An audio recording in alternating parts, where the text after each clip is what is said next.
continue learning. Hachzek Mr. Yomi, Rabeinu Yona, Sharei Teshuva. This is going to be the piece for the day after Yom Kippur.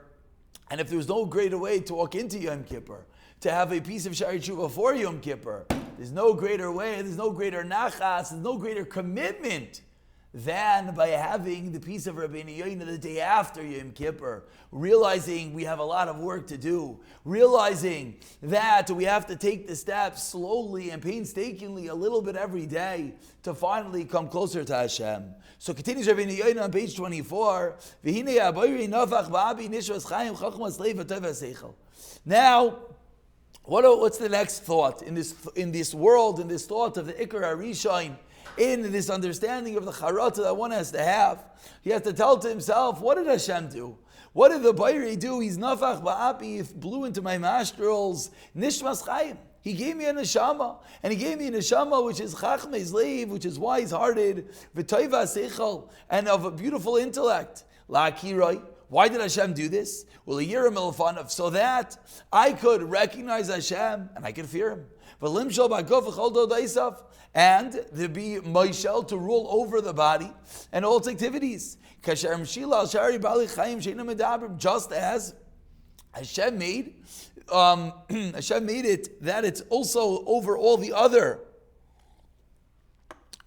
That Hashem is the Moishel of all the creatures, even those that do not have such an ability, are not able to talk like man.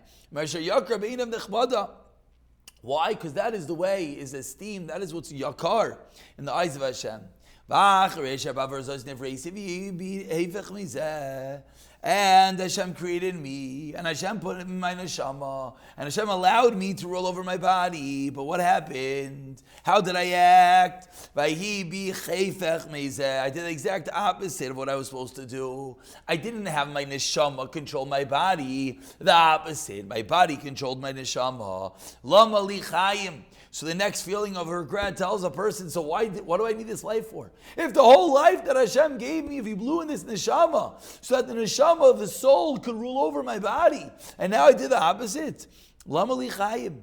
Kinin shenemar, Shlomo HaMelech HaMishlei teaches us, Adam taya miderech haskel, a person strays for the intelligent way, Bekal Rafam Yanuach, will rest in the congregation of the lifeless. He's basically lying there with the dead.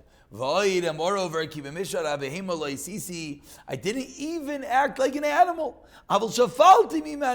The actions that I've done, the crimes that I've committed, the averas that I've did, are even shafal, even lower than that of an animal. By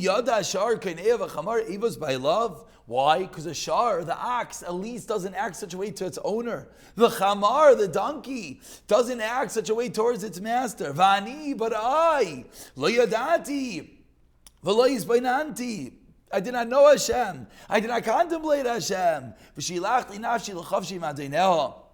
And I set my soul, quote unquote, free from its master, allowing it to disregard that which Hashem has commanded us. So at some level, the person has to remind himself that he's acting even lower than a behemoth, because the behemoth, the animal, at least doesn't act disrespectfully towards its master. And yet, we as man, when we're doing an avera, what are we doing? We're acting in a way of disrespect. We're acting in a way that we're not allowing that neshama to rule over our body against Hashem. And finally, to Amti Sufi V'Nashisi Saifi, I tasted the taste of the Aveira, but I forgot what the end's going to be. V'Gazalti, I robbed, V'Chamasti, and I plundered literally. V'Aldal B'Isasti, and I trampled over the weak. V'Zacharti and Maves, and I didn't remember the day of death. Because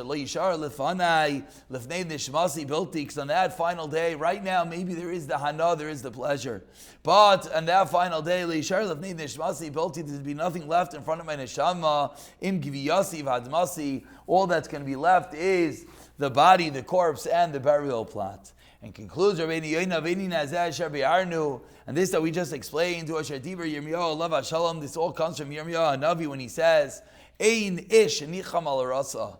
No man relents on all the ra that he does. Leimar ma'asisi, to say what he has done. This is step number 1 of tshuva, realizing what our actions do to our body, realizing how far one could fall due to his actions, having the regret how he's sinning against his creator, how he's allowing his body to rule over his neshama, and not the opposite. Realizing, Me'asisi, what have I done? Lamali chayim, what is the purpose of life with all those actions? And then we'll be able to continue with the second principle of tshuva in the next year, which will be the azivas hachet.